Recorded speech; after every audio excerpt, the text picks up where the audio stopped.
Hi viewers, how are you all? I hope that you are well by the grace of God. আজিৰ ভিডিঅ'ত মই 2 মাৰ্কৰ question answer আলোচনা কৰিম। পূৰ্বৰ ভিডিঅ'ত মই 1 মাৰ্কৰ কুৱেশ্যন এনচাৰ আলোচনা কৰিছিলোঁ। Let's start. Question number 1.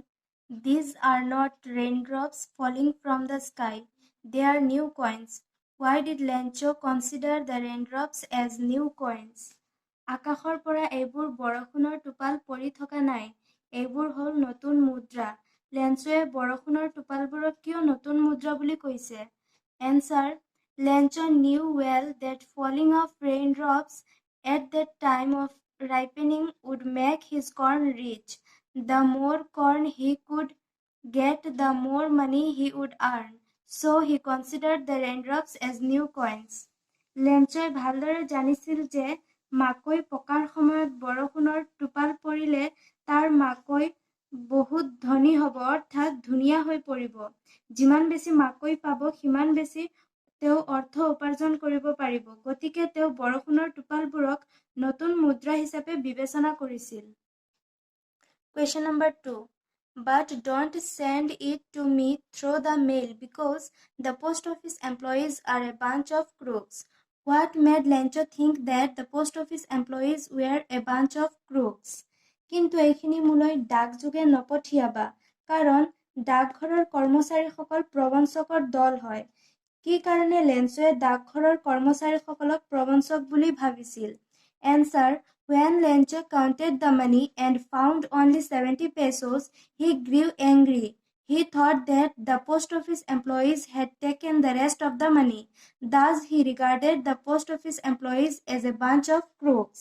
যেতিয়া লেঞ্চই টকাবোৰ গণিছিল, তেওঁ অকল 70 পেছো পাইছিল আৰু তেওঁৰ খং উঠিছিল। তেওঁ ভাবিছিল যে ডাকঘৰৰ কৰ্মচাৰীসকলে বাকী টকাখিনি লৈ লৈছে। এনেদৰে তেওঁ ডাকঘৰৰ কৰ্মচাৰীসকলক দুষ্ট চক্ৰ হিচাপে গণ্য কৰিছিল। Question number 3. What did the postmaster do after he had received Lencho's letter? লেঞ্চৰ চিঠিখন পোৱাৰ পিছত ডাক বিষয়াজনে কি কৰিছিল? Answer. After had received Lencho's letter, the postmaster read it. He was moved by Lencho's unwavering faith in God. So he decided to send money to Lencho in order not to shake his faith in God. লেঞ্চৰ চিঠিখন পোৱাৰ পিছত ডাক বিষয়াজনে চিঠিখন পঢ়িছিল। তেওঁ লেঞ্চৰ ঈশ্বৰৰ প্ৰতি থকা অটল বিশ্বাসৰ দ্বাৰা অনুপ্ৰাণিত হৈছিল। গতিকে তেওঁৰ ঈশ্বৰৰ প্ৰতি থকা বিশ্বাস নকমাৰ কাৰণে লেঞ্চলৈ টকা প্ৰেৰণ কৰাৰ সিদ্ধান্ত গ্ৰহণ কৰিছিলে। Question number 4. Lencho's soul was filled with sadness. Why? লেঞ্চৰ মন বিষাদেৰে ভৰি পৰিছিল। কিয়? Answer. Lencho's soul was filled with sadness to see his destroyed cornfield. He was worried to think that they would have to go hungry that year as nothing was left by the hailstorm. লেঞ্চৰ নষ্ট হোৱা খেতিপথাৰ চাই লেঞ্চৰ মন বিষাদেৰে ভৰি পৰিছিল। শিলাবৃষ্টিয়ে একো বাদ নিদিলে বুলি ভাবি তেওঁ চিন্তিত হৈ পৰিছিল যে তেওঁলোক সেই বছৰ ভোকাতুৰ হ'ব লাগিব। Question number 5. Why did Lencho go out in the rain? লেঞ্চই কিয় বৰষুণত তিতিবলৈ ওলাই গৈছিল? Answer. Lencho went out in the rain to have the pleasure of feeling the rain on his body. লেঞ্চই তেওঁৰ শৰীৰত বৰষুণ অনুভৱ কৰাৰ আনন্দ ল'বলৈ বৰষুণত বাহিৰত ওলাই গৈছিল। Question number 6. How did Lencho react to see the raindrops falling? বৰষুণৰ টোপালবোৰ দেখি লেঞ্চৰ কেনে প্ৰতিক্ৰিয়া হৈছিল? Answer. Lencho exclaimed with joy to see the raindrops falling. He felt that they were not raindrops, they were new coins. He compared the big drops to 10-cent pieces and the little ones to 5s. বৰষুণৰ টোপালবোৰ দেখি Lencho আনন্দত উৎসাহিত হৈ পৰিল। তেওঁ অনুভৱ কৰিছিল যে এইবোৰ বৰষুণৰ টোপাল নহয়, এইবোৰ নতুন মুদ্ৰা। তেওঁ ডাঙৰ টোপালবোৰক 10% টুকুৰাৰ লগত তুলনা কৰিছিল আৰু সৰুবোৰক 5ৰ লগত। Question number 7. How did the rain change? What happened to Lencho's fields? বৰষুণজাক কেনেকৈ সলনি হৈছিল? লেঞ্চৰ পথাৰখনৰ কি হৈছিল? Answer. The rain changed to a heavy hailstorm which lasted for an hour. বৰষুণজাক ডাঙৰ শিলাবৃষ্টিলৈ সলনি হৈছিল, যিটো 1 ঘণ্টাৰ কাৰণে আছিল। Lencho's cornfield was totally destroyed by the hailstones. শিলাবৃষ্টিৰ দ্বাৰা লেঞ্চৰ খেতিপথাৰ সম্পূৰ্ণৰূপে ধ্বংস হৈ গৈছিল। Question number 8. What were Lencho's feelings when the hail stopped? শিলাবৃষ্টি বন্ধ হোৱাৰ পিছত লেঞ্চৰ কেনে অনুভৱ হৈছিল? Answer. Lencho's soul was filled with sadness to see his destroyed cornfield. He felt distressed to think that they would have no corn that year and they would have to go hungry. লেঞ্চৰ নষ্ট হৈ যোৱা খেতিপথাৰ চাই লেঞ্চৰ মন বিষাদেৰে ভৰি পৰিছিল। তেওঁ এই ভাবি কষ্ট পাইছিল যে সেই বছৰ তেওঁলোকৰ কোনো শস্য নাথাকিব আৰু তেওঁলোক লঘোণে থাকিব লাগিব। Question number 9. Why did the postmaster send money to Lencho? Why did he sign the letter God? ডাক বিষয়াজনে লেঞ্চলৈ কিয় টকা পঠাইছিল? তেওঁ কিয় চিঠিখনত ভগৱান বুলি স্বাক্ষৰ কৰিছিল? Answer. The postmaster was touched by Lencho's unwavering faith in God and did not want that faith to be shaken, so he sent money to Lencho. লেঞ্চৰ ঈশ্বৰৰ প্ৰতি থকা অটল বিশ্বাসৰ দ্বাৰা ডাক বিষয়াজন অনুপ্ৰাণিত হৈছিল আৰু তেওঁ বিশ্বাসটো ভাঙিব নিবিচাৰিছিল। গতিকে ডাক বিষয়াজনে লেঞ্চলৈ টকা পঠিয়াইছিল। The postmaster signed the letter God so that Lencho could think God had heard his prayer and thus his faith in God would remain unshaken.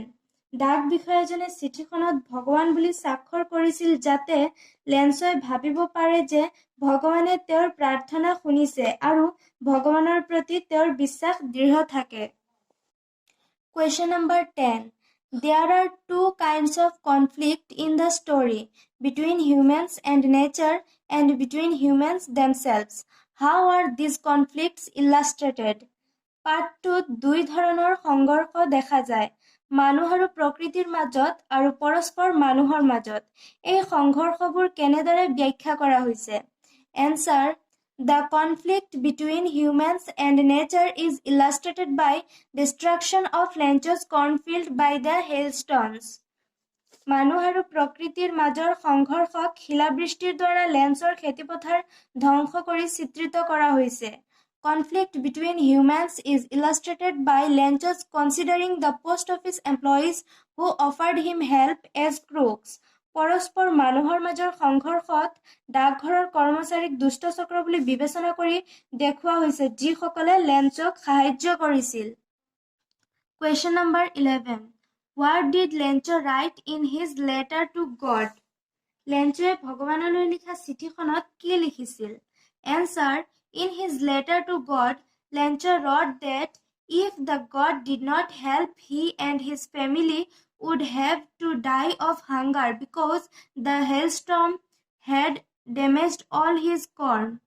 He needed 100 pesos in order to sow his field again and to live until the crop came.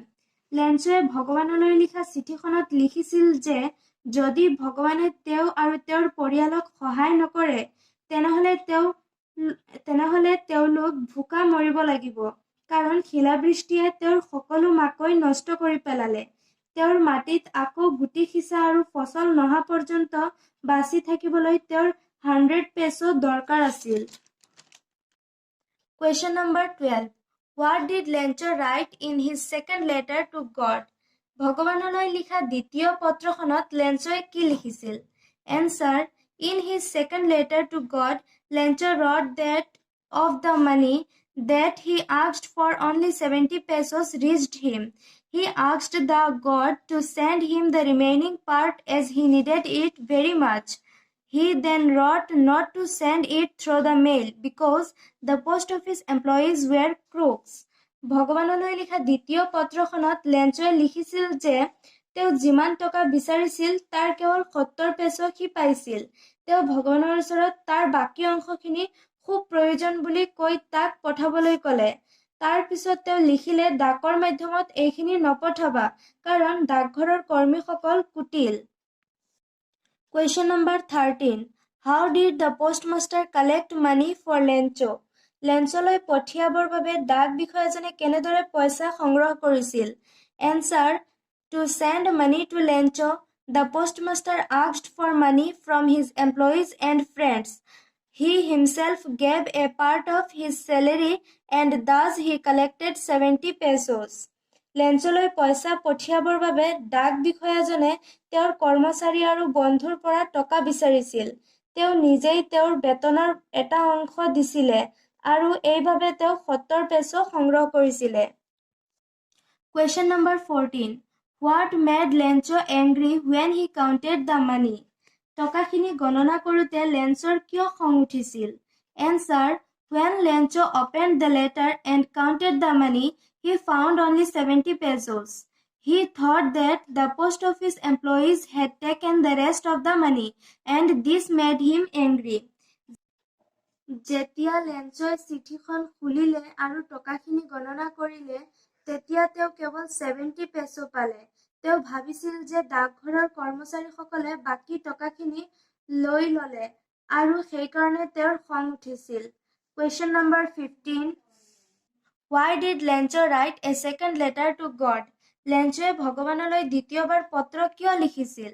Answer: In reply to his first letter, Lencho received only 70 pesos, but he desperately needed 100 pesos to sow his cornfield again and to live until the crop came. So he wrote a second letter to God asking for the rest of the amount. লেঞ্চৰ প্ৰথম চিঠিৰ উত্তৰত তেওঁ কেৱল 70 পেছো পাইছিল, কিন্তু তেওঁৰ মাটিত আকৌ গুটি সিঁচা আৰু ফচল নহা পৰ্যন্ত বাচি থাকিবলৈ তেওঁক 100 পেছৰ দৰকাৰ আছিল। সেইকাৰণে তেওঁ ভগৱানলৈ দ্বিতীয়বাৰ পত্ৰ লিখি বাকী টকাখিনি বিচাৰিছিল। Question number 16. How did Lencho react to see the money in the envelope and why? চিঠিৰ খামটোত পইচাখিনি দেখি লেঞ্চৰ কেনে প্ৰতিক্ৰিয়া হৈছিল আৰু কিয়?